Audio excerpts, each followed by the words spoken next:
Yeah, I think. Sorry, sorry, sorry in the background. Yeah, I think last week, just starting the game fast, and being able to put up points early was a huge step. Something we've been, harping on and focusing on, which I think that'll definitely carry over to be able to continue that. And then, yeah, I think just continue to finish those games when we get those close games. Being able to go find a way to win them is what we got to keep building on. Jordan, where do you think you've seen the growth in Jaden's game over these past few weeks? It seems like his production has obviously increased, but on the field and off the field, where's the biggest growth part? Yeah, I think now he's got a lot more comfortable with the system, with the routes he's running, where to be, the coverages he's getting for these routes, and I think he's playing really fast. He's not thinking. He knows what he's doing. He knows where he needs to get to, and obviously he's a really fast, dynamic player, and I think he's just able to play really fast right now. And obviously he's making plays on the back end, catching the ball really well, and doing some good things after the catch. How much of that, we talked after the game about that first play of the final drive, how much of that is a trust throw? You got to throw it up there and trust that he's going to do it. Yeah, I mean, it's a trust play, and it's, frankly, it was a little bit lucky, which you need. But in the end of those games, in that situation, there's less than a minute left. We got to go a big chunk of the field, and we got to score a touchdown. You need a chunk play right there. You need a big-time player to step up and get those yards, and that's exactly what he did. So that was awesome. What was the lucky part of that? Falling down, getting tackled. The route was really supposed to go kind of right down the middle between the safeties, and he kind of saw where I was going and what I seen. So just having that trust, being on the same page right there, and him just coming across and going up and getting that ball, making an awesome finish, getting out of bounds was the lucky part. So. In the third quarter, you had the throw in the end zone to Musgrave. Were you going back shoulder there? Is that what you were trying to do? Yes. Had you practiced actually doing back shoulder on that play in the past, or is that something that was new for you guys, and is that one of the reasons it didn't click? And if that's the case, how often has that been happening this year where you try to do something that you haven't practiced yet, and maybe the next time you hit on it? Yeah, no, that was it's a play we've practiced a good amount, but for that specific look, that was kind of the first time we saw that look, something that we weren't really expecting. So they did a good job mixing up their coverages, things like that. But it was a look that we haven't seen, and that's exactly what I was trying to do. I was trying to back shoulder Luke over the top, but it's just kind of one of those looks that we haven't practiced, haven't got reps doing, so he wasn't on the same page as me on what I was thinking. So like you said, it's one of those things that now we've seen, and we can grow from that and learn going forward. And if we get that look again, I'm sure we'll capitalize on that. Jordan, was red zone offense a focus at all in practice today? Not today. So we'll put on a red zone package on Friday. That's when we'll focus on that. But during the week, it was definitely a focus just watching our red zone, the concepts we ran. We started off good, had those 2 touchdowns. The one that Jay Reed wasn't in the red zone, but the one that Rome was. And then, obviously having those trips to the red zone in the game and not coming up with points was something we focused on when we were watching film on, what we could do better and areas we can improve on, what plays we need to be getting to.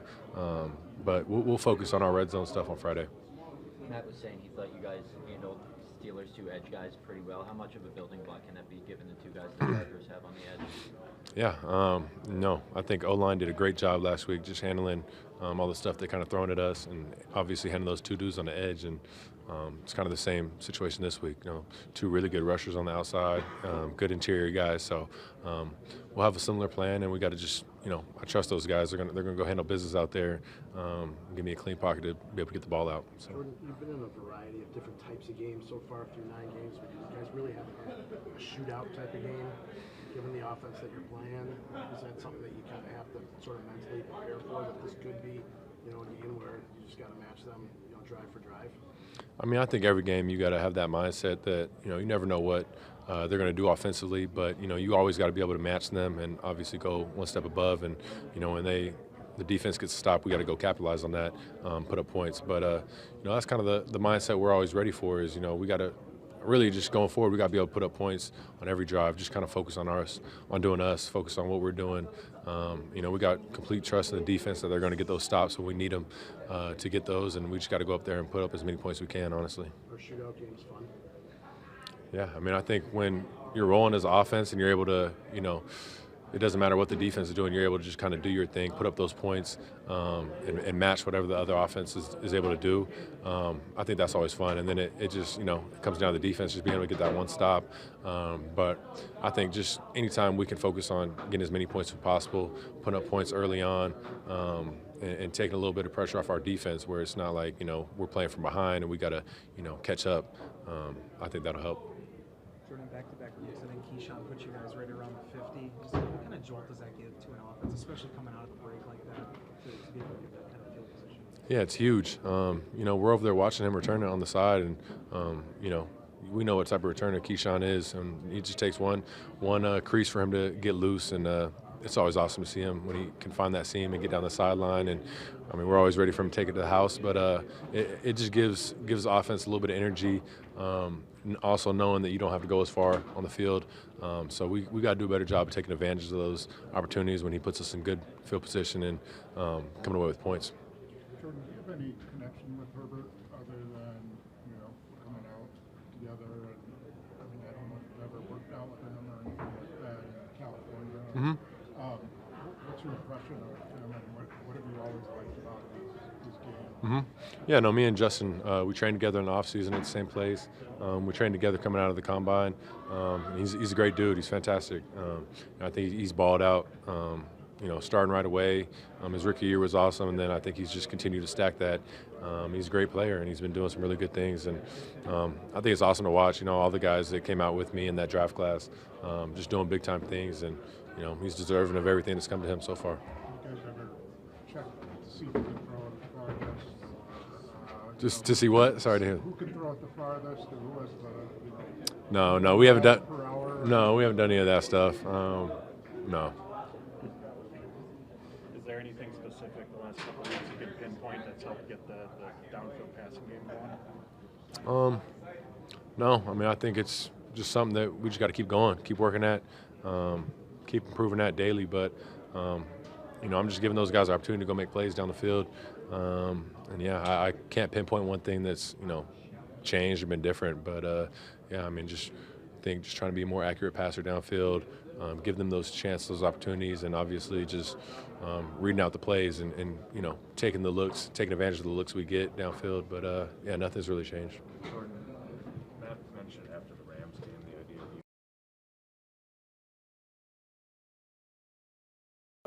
so when he told you that, what did you kind of think? Was it a valid kind of criticism that maybe you weren't ripped the way you're capable of? And then did you do that against the Steelers, and how different did that feel? Yeah, no, I think when Matt says let it rip, it's more of, don't hesitate, going through my reads, trust what I'm seeing out there, be confident in it, and just let the ball fly. Don't have any hesitation. And that's definitely something I've been, trying to focus on, is just trusting my reads, trusting my feet. When it's time to let the ball come out, just trust it, be confident in it. Just playing, trying not to make mistakes, if that makes sense. Just going out there and taking advantage of what the defense is doing, and being confident with every throw. We talk all the time, though, about the 10 other guys.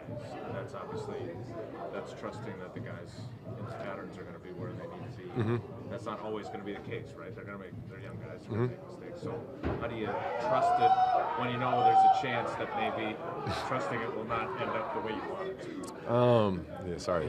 Speak up. Yeah, couldn't hear you. No, that's just, you just got to have that trust as a quarterback. You got to trust that these guys are going to be where they need to be on the right time. And if it doesn't, that's something that we'll go to the sideline and fix. But I can't play, question whether a guy's going to be at the right spot at the right time. I just got to be able to trust it, trust my reads. And if they're not there, then, I'll have the feeling of, all right, the timing's thrown off, this guy's not where he needs to be, and just progressing through, finding those checkdowns, things like that. It's not something that I try and spend too much time focusing on. Is I just got to be able to have that trust in these guys, and I do. So. Christian's maybe taking a lot of heat this week, and what do you say to him, or what do you guys do to just try to get something going? Yeah, my message to Christian is just keep your confidence. Don't let any of that stuff ever let your confidence waver or anything like that. Like, I got complete trust in Christian. I know he knows this, but the ball's going to like I trust all my receivers. The ball's going to come out regardless. So just keep that confidence. We all, when you're losing, it's a lot of people want to point fingers, things like that. So it happens. It comes with the territory. He's a professional. He knows that, and that's everybody in the locker room. But I just told him just keep that confidence up, keep making plays, just move on to the next one. But a lot of it isn't his fault. I could be better for him, things like that. So just keep that confidence. I trust these guys, and we're going to go up from here. On corner route you hit Musgrave on, he was saying after the game that he felt like he hadn't run those routes as good as he could, and was maybe running them a little better now. Do you feel that way? And is that like a really precise route where you have to know exactly where he's going to be so you can put it there? Are there times, if he bends it the wrong way, that it makes it more difficult? Yeah, no, all the routes downfield, every route in general has a specific, timing, when you want to put your foot in the ground, what angle you want to take versus certain looks, just so, we're all on the same page. So I know where he's going, and things like that. So it's one of those things that it takes reps, Like he said, he has been in that position a lot. We're trying to get him in that position more. But, no, I think he ran a great route. That was actually an in-game adjustment that so we haven't even really got a lot of practice on that route. So he made a great route or made a great play downfield, obviously. But I think it just comes from that comfort of having banked reps, knowing where you need to be, and just being confident in everything he does. But, that's something that we've harped on. It's just for him is like when he puts a foot in the ground, sticking, his indicators, things like that, and just giving the quarterback great body language of where you're going with your routes, things like that. And I think he's done a great job of that. Can you tell when a linebacker's going to cover him? Like in that situation, I think a linebacker is going to cover. I mean, do you sense that, or don't you know until snaps go?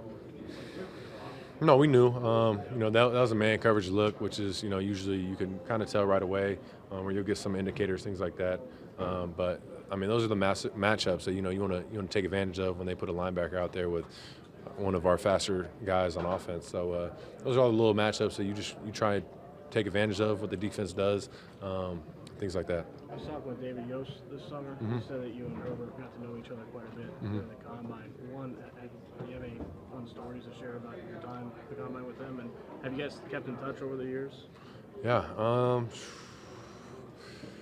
I don't have any fun stories. I know. The dude loves to fish. I know that.